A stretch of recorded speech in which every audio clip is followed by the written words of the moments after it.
Hi guys. Today we're going to have a short recap of the movie The Old Way.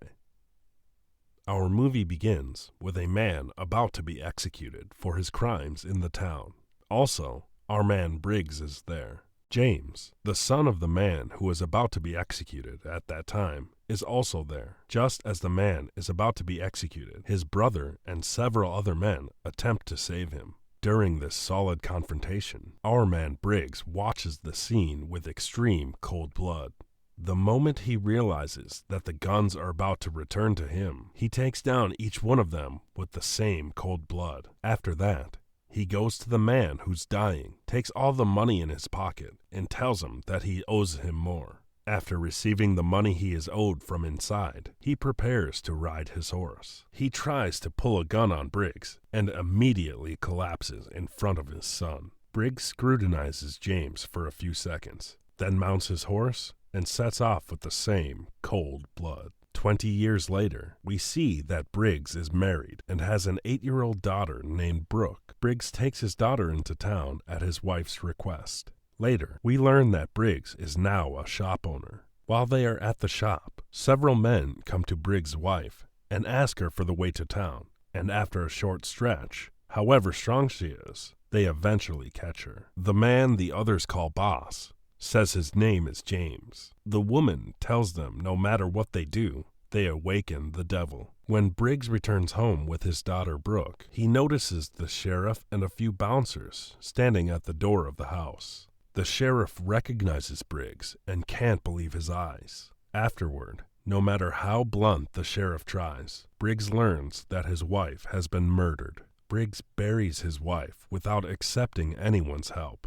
While Brooke coolly watches her father, the sheriff comes to tell her about his father's old days. All I can tell you, based on what he's told, is this guy is the cold-blooded Wild West version of John Wick. As Briggs is about to finish his job, the sheriff comes and tells him not to get involved. He will catch the criminals himself and punish them. He states that there is no room for revenge in his life as long as his daughter is alive, and sets out with his men. Unable to resist his former self over the loss of his wife, Briggs, based on the sheriff's statement, as long as your daughter's alive, there's no room for revenge in your life. He thinks of killing his daughter.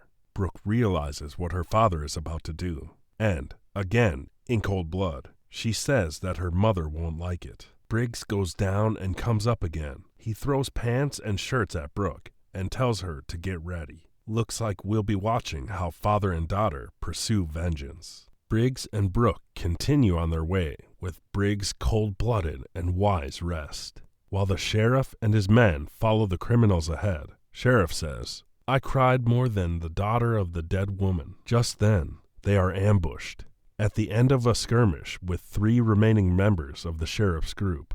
Briggs wakes Brooke and mentions the gunshots.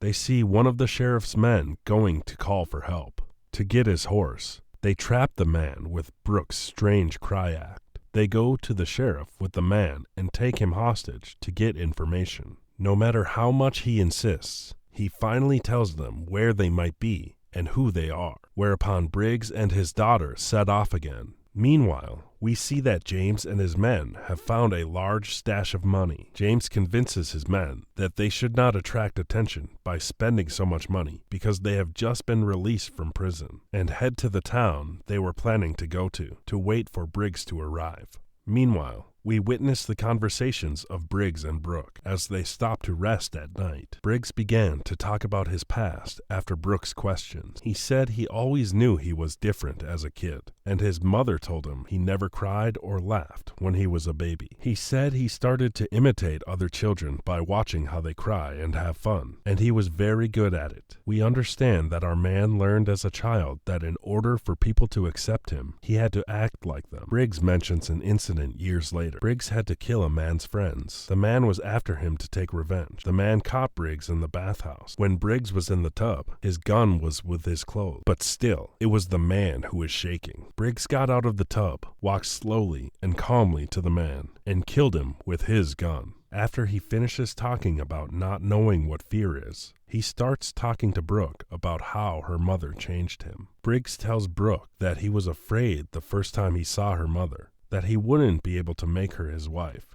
that she wouldn't love him. For the first time, we see Briggs get emotional when he talks about the only thing he fears was his wife. Meanwhile, Brooke, who looks at her father in cold blood, says that when her mother died, she did not feel anything. On the contrary, she felt like she had lost her feelings. Here, of course, we see a new female cold-blooded Wild West John Wick is growing up. Before she goes to sleep, Brooke asks her father to teach her how to use a gun in the morning. In the morning, we see Briggs begin to train Brooke, realizing that she is not yet strong enough to lift the rifle. Brooke wants to try the pistol. And of course, when we see two perfect holes in our cold-blooded girl's hat. After a while, we see Briggs and his daughter Brooke finally arrive in town. While Briggs thinks that everyone will recognize him the moment he steps into town, Brooke says they won't get to know her easily. In order to inform her father, she enters a store and tells a story she heard days ago in exactly the same way, buys 20 pounds of flour and leaves. As she leaves, she sees James and his men glaring at her. We learn that they knew her by the saddle of her horse. Of course, they take Brooke hostage. James claims to Brooke that they are brothers.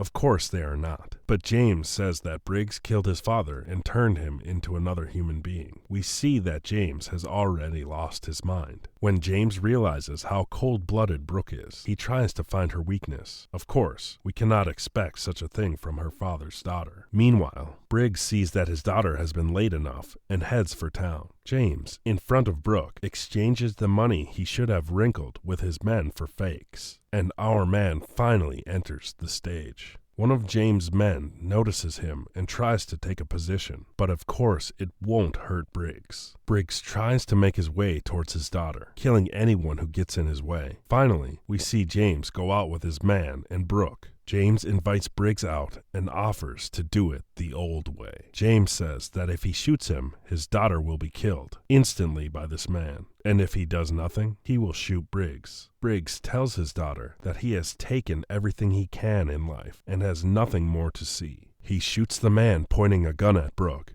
and James shoots Briggs. Brooke runs up to her father, who was shot, while James rejoices like crazy. Brooke shoots James in the middle of both eyebrows.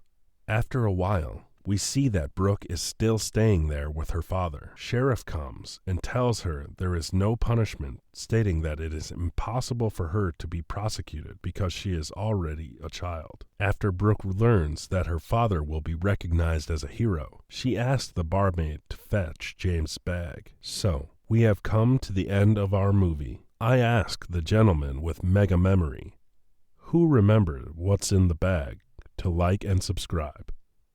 Take care.